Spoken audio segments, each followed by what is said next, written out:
R.L. Running Fox, The Oracle of Fox Run presents Winnie-the-Pooh by A. Milne, Chapter 10, read by Rod Hopper.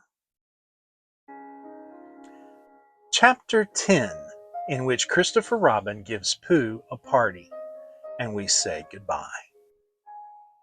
One day, when the sun had come back over the forest, bringing with it the scent of May, and all the streams of the forest were tinkling happily to find themselves their own pretty shape again. And the little pools lay dreaming of the life they had seen and the big things they had done.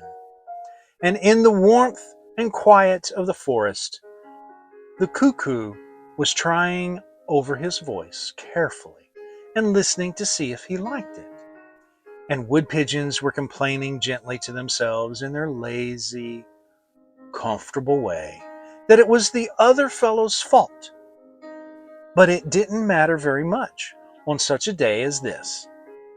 Christopher Robin whistled in a special way he had, and Owl came flying out of the 100-acre wood to see what was wanted. "Owl," said Christopher Robin, "I am going to give a party." "You are you?" said Owl. "And it's to be a special sort of party, because it's because of what Pooh had did when he did what he did to save Piglet from the flood." "Oh, that's what it's for, is it?" said Owl. "Yes, so will you tell Pooh as quickly as you can, and all the others, because it will be tomorrow." "Oh, it will it?" said Owl, still being as helpful as possible. "So will you go and tell them, Owl?" Owl tried to think of something very wise to say, but couldn't. So he flew off to tell the others. And the first person he told was Pooh. "Pooh," he said, "Christopher Robin is giving a party." "Oh," said Pooh. And then seeing that Owl expected him to say something else, he said, "Will there be those little cake things with pink sugar icing?" Owl felt that it was rather beneath him to talk about little cake things with pink sugar icing. So he told Pooh exactly what Christopher Robin had said and flew off to Eeyore. "A party for me?" thought Pooh to himself. "How grand!" And he began to wonder if all the other animals would know that it was a special Pooh party, and if Christopher Robin had told them about the floating bear and the brain of Pooh and all the wonderful ships he had invented and sailed on. And he began to think how awful it would be if everybody had forgotten about it, and nobody quite knew what the party was for. And the more he thought like this, the more the party got muddled in his mind, like a dream when nothing goes right. And the dream began to sing itself over in his head until it became a sort of song. It was an anxious Pooh song. Three cheers for Pooh. For who? For Pooh. Why, what did he do? I thought you knew. He saved his friend from a wedding. Three cheers for Bear. For where? For Bear. He couldn't swim, but he rescued him. He rescued who? Oh, listen, do. I'm talking of Pooh. Of who? Of Pooh. I'm sorry, I keep forgetting. Well, Pooh was a bear of enormous brain. Just say it again. Of enormous brain. Of enormous what? Well, he ate a lot, and I don't know if he could swim or not, but he managed to float on a sort of boat. On a sort of what? Well, a sort of pot. So now let's give him three hearty cheers. So now let's give him three hearty witches and hope he'll be with us for years and years, and grow in health and wisdom and riches. Three cheers for Pooh. For who? For Pooh. Three cheers for Bear. For where? For Bear. Three cheers for the wonderful Winnie-the-Pooh. Just tell me, somebody, what did he do? While he was going on inside him, Owl was talking to Eeyore. "Eeyore," said Owl, "Christopher Robin is giving a party." "Very interesting," said Eeyore. I suppose they will be sending me down the odd bits which got trodden on.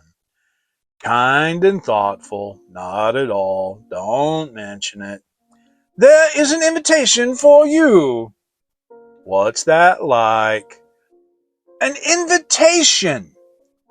Yes, I heard you. Who dropped it? This isn't anything to eat. It's asking you to the party tomorrow. Eeyore shook his head slowly. You mean Piglet? The little fellow with the excited ears. That's Piglet. I'll tell him, said Owl, getting quite fussy. It's you! Are you sure? Of course I'm sure. Christopher Robin said all of them. Tell all of them. All of them except Eeyore. All of them, said Owl sulkily. Ah, said Eeyore, a mistake, no doubt. But still, I shall come. Only don't blame me if it rains. But it didn't rain. Christopher Robin had made a long table out of some long pieces of wood, and they all sat round it. Christopher Robin sat at one end, and Pooh sat at the other, and in between them, on one side, were Owl and Eeyore and Piglet, and between them on the other side were Rabbit and Roo and Kanga, and all Rabbit's friends and relations spread themselves about on the grass, and waited hopefully in case anybody spoke to them, or dropped anything, or asked them the time. It was the first party to which Roo had ever been, and he was very excited. And soon as ever they had sat down, he began to talk. Hello, Pooh, he squeaked. Hello, Roo, said Pooh. Roo jumped up and down in his seat for a little while, and the men began again. Hello, Piglet, he squeaked. Piglet waved a paw at him, being too busy to say anything. Hello, Eeyore, said Roo. Eeyore nodded gloomily at him. It will rain soon. You see if it doesn't, he said. Roo looked to see if it didn't rain, and it didn't. So he said, Hello, Owl, and Owl said, Hello, my little fellow, in a kindly way, and went on telling Christopher Robin about an incident which had nearly happened to a friend of his whom Christopher Robin didn't know. And Kanga said to Roo, Drink up your milk first, dear, and talk afterwards. So Roo, who was drinking his milk, tried to say that he could do both at once, and had to be patted on the back and dried for quite a long time afterwards. When they had all nearly eaten enough, Christopher Robin banged on the table with his spoon, and everybody stopped talking and was very silent, except Roo, who was just finishing a loud attack of hiccups and trying to look as if it was one of Rabbit's relations.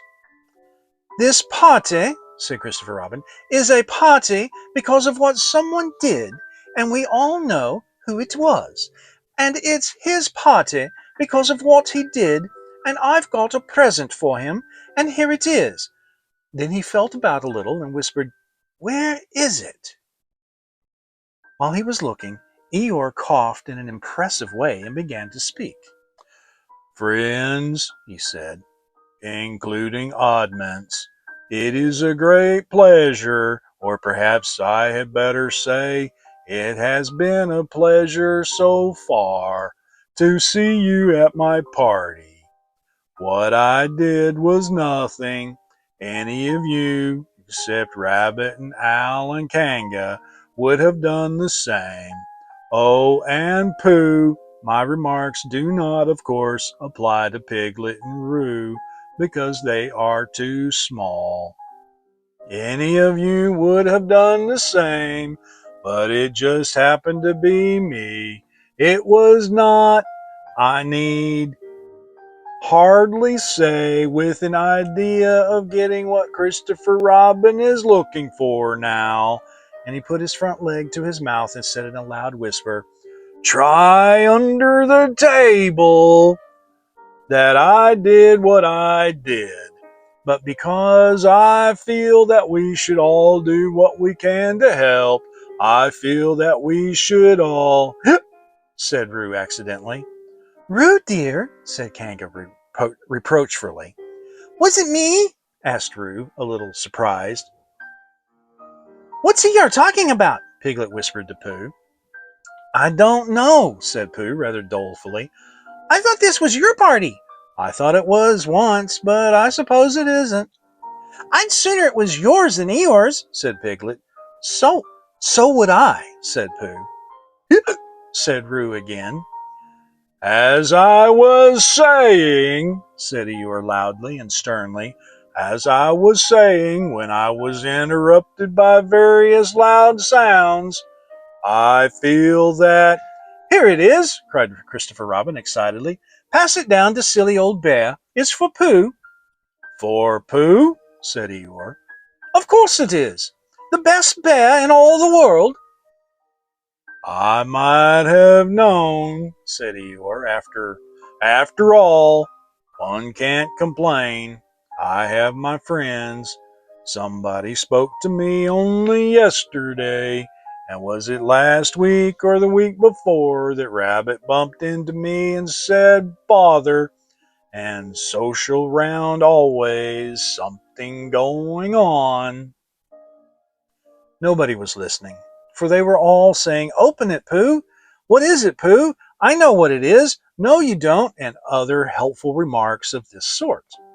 And of course, Pooh was opening it as quickly as ever he could, but without cutting the string, because never know when a bit of string might be useful. At last it was undone. When Pooh saw what it was, he nearly fell down. He was so pleased. It was a special pencil case. There were pencils in it marked B for bear, and pencils marked HB for helping bear, and pencils marked BB for brave bear. There was a knife for sharpening the pencils, and India rubber for rubbing out anything which you had spelt wrong, and a ruler for ruling lines for the words to walk on, and inches marked on the ruler in case you wanted to know how many inches anything was, and blue pencils and red pencils and green pencils for saying special things in blue and red and green. And all these lovely things were in a little pocket of their own in a special case, which shut with a click when you clicked it, and they were all for Pooh.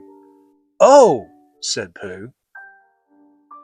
Oh, Pooh, said everybody else except Eeyore. Thank you, growled Pooh. But Eeyore was saying to himself, this writing business, pencils and whatnot, overrated if you ask me. Silly stuff, nothing in it. Later on, when they had all said goodbye and thank you to Christopher Robin, Pooh and Piglet walked home thoughtfully together in the golden evening, and for a long time they were silent. When you wake up in the morning, Pooh, said Piglet at last, what's the first thing you say to yourself? What's for breakfast? said Pooh. What do you say, Piglet? I say, I wonder what's going to happen exciting today, said Piglet. Pooh nodded thoughtfully. It's the same thing, he said. And what did happen? asked Christopher Robin. When?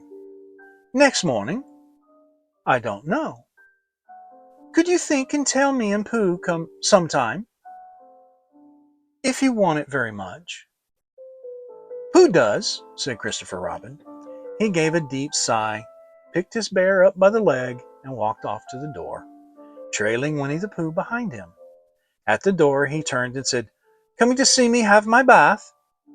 I might, I said. Was Pooh's pencil case any better than mine? It was just the same, I said. He nodded and went out, and in a moment I heard Winnie-the-Pooh bump, bump, bump, going up the stairs behind him. The end. Tune in next week for a special Valentine's presentation of prehistoric proportions. Thank you for listening. If you enjoyed this post, please smash that like button, share it with your friends, and consider subscribing to this channel so you don't miss a single post from R.L. Running Fox. It really helps me, and it is greatly appreciated. Until next time, Walk tall as the trees. Live strong as the mountains. Be gentle as the spring winds. Keep the warmth of the summer sun in your heart, and the Great Spirit will always be with you.